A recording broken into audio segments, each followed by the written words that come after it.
1980 সালে যখন প্রতিবেশী ইরাক ও ইরানের মধ্যে যুদ্ধ শুরু হয় তখন কুয়েত পড়ে যায় এক মহাসংকটে। ভৌগোলিক কারণে কুয়েত ছিল ইরাকের খুব কাছে, যদিও কুয়েত সরাসরি যুদ্ধে অংশ নেননি, কিন্তু তারা ইরাককে বিলিয়ন বিলিয়ন ডলার ঋণ এবং বন্দর সুবিধা দিয়ে সাহায্য করেছিল। ইরান এ বিষয়টি মোটেও ভালোভাবে নেয়নি। তেহরানের পক্ষ থেকে বার্তা এসেছিল, শত্রুর বন্ধুও আমাদের শত্রু। 1984 সালের দিকে যুদ্ধটি স্থলভাগ থেকে সমুদ্রে ছড়িয়ে পড়ে। ইরান ও ইরাক একে অপরের তেলের ট্যাঙ্কার ধ্বংস করতে শুরু করে। কুয়েত যেহেতু ইরাককে সাহায্য করেছিল, তাই ইরান কুয়েতের তেলের ট্যাঙ্কারগুলোকে লক্ষ্যবস্তু হিসেবে বানাতে শুরু করে।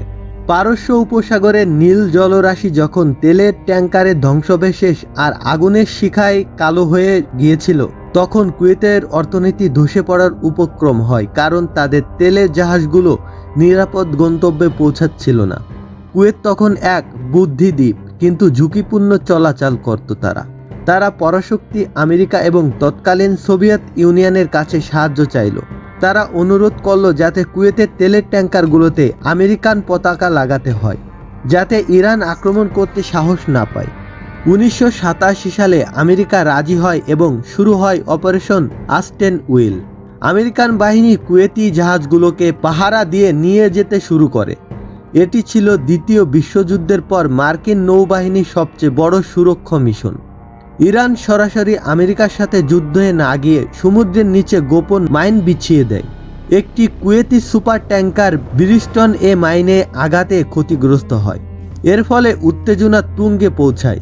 কুয়েতের জলসীমায় এবং তাদের তেল শোধনাগার লক্ষ্য করে ইরান মাঝে মাঝেই সিল্কওয়ার্ম মিসাইল ছুড়তে থাকে। কুয়েত তখন তাদের আকাশে আকাশে প্রতিরক্ষা ব্যবস্থা জোরদার করে এবং নিজেদের অস্তিত্ব রক্ষায় মরিয়া হয়ে ওঠে। 8 বছর রক্তক্ষয়ী যুদ্ধের পর 1988 সালে ইরান ইরাক যুদ্ধ শেষ হয়। কুয়েত হাঁপ ছেড়ে বাঁচে, কিন্তু ভাগ্যের পরিহাস দেখুন, যেই ইরাককে বাঁচাতে কুয়েত ইরানের সাথে শত্রুতা করেছিল, সেই ইরাকের সাদ্দাম হোসেনই 1990 সালে কুয়েত দখল করে নেন।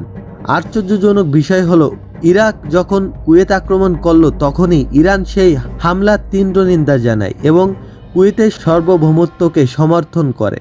যুদ্ধের সেই পুরনো তিক্ততা ধুয়ে মুছে গিয়ে নতুন এক আঞ্চলিক সমীকরণ তৈরি হয়।